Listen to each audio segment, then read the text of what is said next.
ሰላም ሰላም ክቡራት ተኸታተልቲ ብዘለኹም ኮይንኩም ነዛ ቪድዮ ትሪኡ ብምልእኹም ሰላምኩም ብዙሕ ትርፍ ይበለለይ። ነዛ ቻናለይ ሓደሽቲ ዝኾንኩም ሰብስክራይብ ብምግባር ቤተሰብ ኩኑ ነዛ ቪድዮ ከዓ ላይክ ብምግባር ጀምርዋ። ሎማዓንቲ ሒዘልኩም ዝመጻኹ ቪድዮ ታዩ ቅድሚኡ ግን እዛ ቻናለይ 10,000 ክትኣቲ ቀሪባ ስለ ዘላ 10,000 ሰብስክራይብ ንምእታው ኩልኹም ሰብስክራይብ ዘይገበርኩም ኣሕዋተይ ሰብስክራይብ ግበሩለይ ናብ ዘይበፅሐ ክበፅሕ ከዓነይ ሸርና ገበርኩም ኣበረታትዑኒ ዞም ሓተይ ከምቲ ልሙድ እና ሎማዓንቲ እንታይ ሒዘልኩም መፂንኹም ከምዚ ትሪእዎ ኣለኹም ክዳውንቲ ንዓፀፍኩ ብዛዕባ ክዳውንቲ ካብ ስደት ሒዘዮ ዝመፃኹ ዝገበረኒ ጉድ ይኽኣለኩም ብፍላይ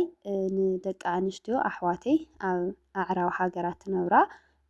ሓገዝ ክኾነክኒ ወይ ከዓ መምሃሪ ክኾነክኒ ስለ ዝሓሰብኩ ሒዘዮ መፅአ ከምዚ ከማይ ክዳውንቲ ትፈትዋ ክዳውንቲ ምብዛሕ ትፈትዋ ኣሕዋተይ እንድሕር ደኣ ሃሊኽን ካባይ ንኽትመሃራ ሒዘዮ መፅአ ማለት እዩ። ኣነ ያው ኣብ ስደት ብዙሕ እጀዛ ፈታዊት ኣይኮንኩ ነይረ ብዙሕ ቅርሺ ኣጥፋኢት እሞ ኣይኮንኩ ነይረ ቅርሸይ ዘጥፍኦ ምንታይ እዩ ነይሩ ኣብ ክዳውንቲ እዩ ነይሩ ማለት እዩ። ከምዚ ትሪእዎ ኣለኹም መዓት ክዳውንቲ ያው በርግጥ እዚአን እኳ ተን ዝፈትወን እየ ተኸዲነ ወዲአየ እኒአኹ ግን ኣብ ቁም ሳጥን ኣሎ መዓት ክዳውንቲ ግን ዘይክደኖ ማለት እዩና ኣብ ስደት ኮይነ ብፍላይ እዛ ሸኢን ካብ ትመፅእ እንዳሓር ብዙሓት ደቂ ኣንስትዮ ኣሕዋተይ ካብ ባዕለይ ጀሚሩ ሸኢን ቅርሺ ናወዲኣትና እያ ማለት እዩ። እንታይ ገይሩ መሲልኩም እዞም ሸኢንማ ኣብ ዝኾነ ይኹን ዕዳጋ ማለት እዩ ሰብ ንምምላል ሰብ ንምስሓብ በቃ ቆንጆ ቆንጆ እዮም ናብ ቅድሚት ዘምፅኡ ኖቲፊኬሽን ይልእኹ ዋው ክገርም ዝኒኦ ክዳን ብፍላይ ከዓነይ እዚ ኣፕሊኬሽን ድሕር ኣውሪድካዮ ብላዕሊ ዝመፀካ ኖቲፊኬሽን እንታይ እዩ ዋው እዚ ረአይዎ እስኪ እዚ ክዳውንቲ ርኢኹሞ ከመይ ደስ ይብል ገለገለ ዝብል ኖቲፊኬሽን ይመፀካ ሞ ንኽኣቢልካ ተኣቲ ድሓረይ በቃ ደስ ደስ ዝብል ክዳውንቲ ብላዕሊ ይመፅእ ማለት እዩ። ንሕና ከዓ ብኡ ተማሊልና መዓት ክዳውንቲ ካብ ሸኢን ብፍላይ መዓት ክዳውንቲ ኢና ነጥልም ማለት እዩ። ድሓረይ ኣብዚ መፂኻ ዝኩላይ ሽዑ ደስ ኢሉካ እናጥለብካዮ ዝነበርካ ክዳን ዓድኻ ምስ ኣተኻ ምንም ትርጉም የብሉን ዝኸውን ማለት እዩ። ፋሽኑ ይሓልፍ ሳይዙ ይቀያየር ድሌታትና ምርጫና ይቀያየር ኣብኡ እንታይ ትኾን ኪሳራታት ጥራሕ ትኾን ማለት እዩ። በርግጥ ኣነ ክዳን ምግዛእ ብጣዕሚ እየ ዝፈቲ ክዳን ኖርማል እዩ ክግዛእ ኣለዎ ኢለ እየ ዝሓስብ ግን መዓዝ እዩ ክግዛእ ዘለዎ ከምዚ ዓድኻ ኣቲኻ ምስ ማሕበረሰብ ትተሓዋወሰሉ ተኮይንካ ወይ ከዓ ኣብ ነፃነት ዘለዎ ዓዲ ተኮይንካ ሞ በቃ ናብ ቤተሰብካ ናብ ኣሕዋትካ ትሕወስ ተኮይንካ ክዳን ኖርማል እዩ ኢለ እየ ዝሓስብ ተዘይኮይኑ ከምዚ ከማና 24 ሰዓት ኣብ ገዛ ተዓፂኻ ኣብ ዓመት ሓንቲ ግዜ እጀዛ ንኽትወፅእ ግን ክዳውንቲ ምብዛሕ ትርጉም የብሉን ሻንጣ ጥራሕ እዩ ዝውድኦ ካብኡ እውን ብጣዕሚ እናፅለአካ እዩ ዝኸድ ማለት እዩ። ኣነ ሕዚ እንታይ እየ ዝብል መሲልኩም ክቡራት ኣሕዋተይ ኣብኡ ኮይነሲ እዚ ክዳውንቲ ዝገዝኦ ዝነበርኩ ቅርሺ ምናልባት ሽንቲ ቤተይ ይስሪሐሉ ተዝኸውን ነይረ ምናልባት ሓደ ሓደ ሰርቪስ ወይ ክላሳት ኣስሪሐሉ ተዝኸውን ነይረሲ ሕዚ ዝደለኽዎ ክዳውንቲ በቱ ዘስርሐሉ ኣለኹ ዝደለኽዎ ክዳውንቲ መተኸደንኩ ነይረ ኢለ እየ ዝሓስብ ማለት እዩ። ሕዚ ግን ኣይኻፍቲ ኢኻ ትቐሪ ሓደ ወይቲ ክዳውንቲ ኮይንካ ዝገዛእካዮ ኣይፈቲኻዮ ሕዚ ብዙሕ ክዳውንቲ እኒኦ ግን ኣነ ዝፈትወን ኣነ ተደጋጋሚ ግዜ ዝገብረን ዝተወሰና ክዳውንቲ እየን ማለት እዩ። ክዳውንቲ ይወሓደን ግን ኩሉ ፀሊኦ እዮ እና ክቡራት ኣሕዋተይ ንስኻትኩን እውን ከምኡ ከይገጥመክን ክዳውንቲ ኣይተብዝሓ ሓደ ሓደ ኣሕዋተይ ከዓልኽን ዝኾነት ክዳን ደስ ኢላትክን ትገዝኣ እሞ ብጣዕሚ እያ ትድብረክን መናወቲኽን ማለት እዩ። ኣነ እንኳን ያው ተገዚአያ ገዚአያ ኣይመንዎን ግን ሕዚ ክመንዎ ዝገበረኒ ክፀልኦ ዝገበረኒ እንታይ መሲልኩም ብዙሕ ዓመታት ስለ ዝሓለፎ ካብ ባሕረኛ ናሃለኹ ያው ሕሰቦ ቅድሚ 8 ዓመት ቅድሚ 9 ዓመት ዝነበረ ክዳውንቲ ዝገዛእኸዎ እሞ ፋሽኑ ይሓልፍ ካብኡ ከዓ ሳይዝካ ይቀያየር ብጣዕሚ እየ እውን ፀልዮ ኣንሽዑ ኮይኑ ኣብቲ ባሕረኛ ኮይነ ዝኽደኖ ዝነበርኩ ዝመርፆ ዝነበርኩ ምርጫታት ኣብ ሕዚ ኮይነ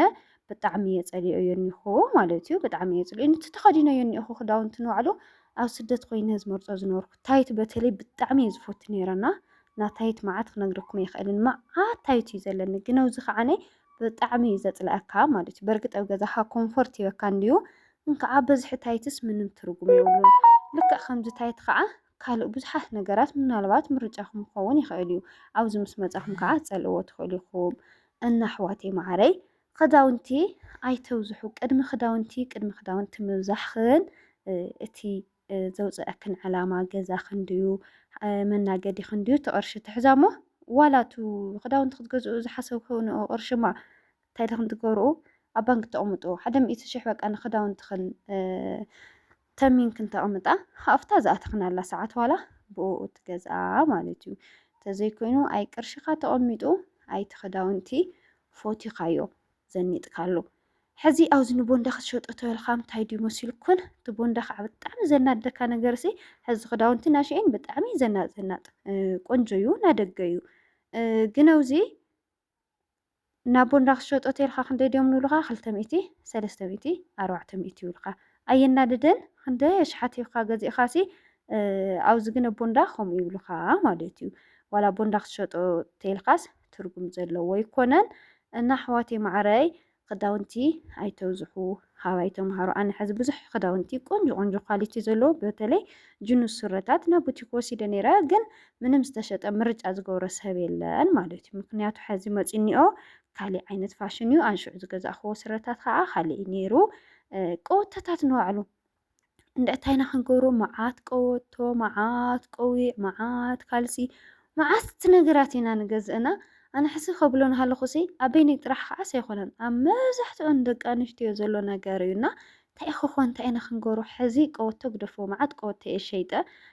ኣብ ቡቲክ ወሲደ ዝተወሰነ ቀወቶታት ብክንደይ ተትሸጦ ፅቡቅ ኢሉ ሓንቲ ብ200 ቅርሺ ጥራሕ ማለት እዩ እና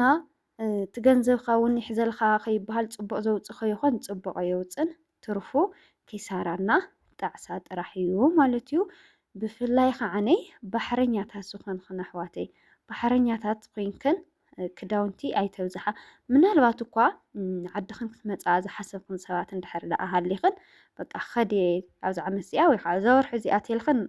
ምናልባት ቆንጆ ክዳን ተገዛእኽን ፅቡቅ እዩ በርግጥ ኣብዚ ኩሉ ነገር ኣሎ እዩ ካብኡ ተዘይትማልኣ ኣብዚ ዝሐሸዩ ኢለ እየ ዝሓስብ ከምቲ ኩሉ ግዜ ዘርእየኩም ንክተመዛዝኑ ናበልኩ እውን እየ ዘርእየኩም እንድሕር ደኣ ኮይኑ ግን ካብ ባሕረኛ ኮይንካ ክዳውንቲ ምግዛእ ኣፍታን መጨረሻ ግዜ ክትመፀላ ዝሓሰብካ ግዜ ክዳውንቲ ተብዛሕካ ፅቡቅ እዩ ኢለ እየ ዝሓስብ እምበር ባሕረኛ ኮይንካ ክዳውንቲ ምግዛእ ማለት ንቐፃሊ ጣዕሳ እዩ ዝፈጥረልካ ማለት እዩ ኣነ ብባሕረኛይ ከምዚ ኢሉ ዝመክረኒ ሰብ ተዝረክብ ነይረ ገና ናሃለኹ ጀማሪ ስደት ናሃለኹ ከምዚ ኢሉ ዝመክረኒ ሰብ ተዝረክብ ነይረ ከምዚ ገይረ ቅርሸይ ኣብ ዘይረብሕ ክዳውንቲ ኣይመጥፋእኽዎን ነይረ ማለት እዩ በዝሒ ክዳን ትርጉም የብሉን ሕዚ ኣነ መጀመርታ ዝንዓፂፈየ ነበርኩ ንእሽተይ ክዳውንቲ ነይረን ደስ ይብለካ ስኡ ልብካስ መርታሕ ትኸውንዋ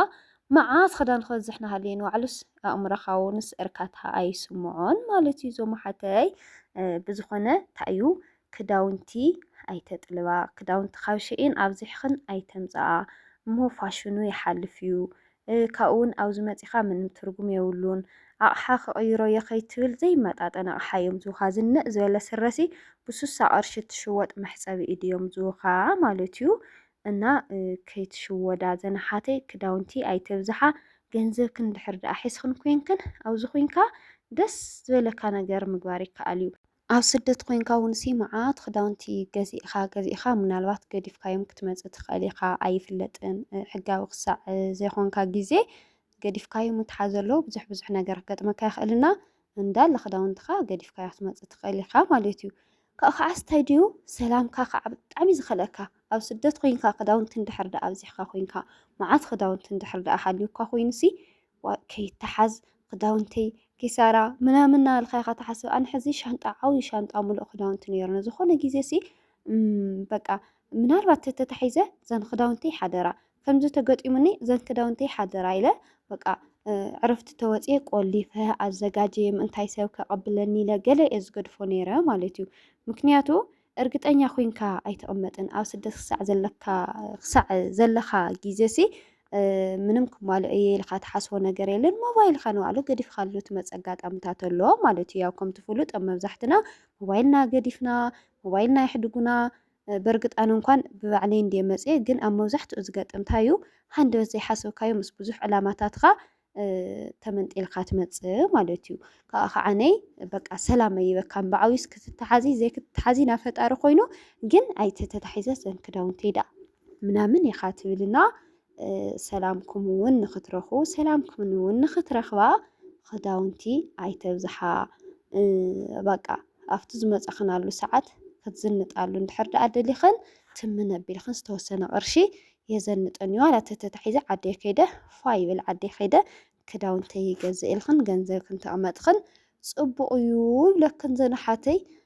ያው ናይ ሎማዓንቲ ቪድዮ ፎቲክን ኣትኾና ይኽን ኢለ ይሓስብ ብኻሊእ ግዜ ብኻሊእ ቪድዮ ክሳዕ ንራኸብ ሰሰናይ ንዓኹም ላይክ ሸር ሰብስክራይብ ምግባር ሕዚ እውን ኣይትረስዑ ኩሉ ግዜ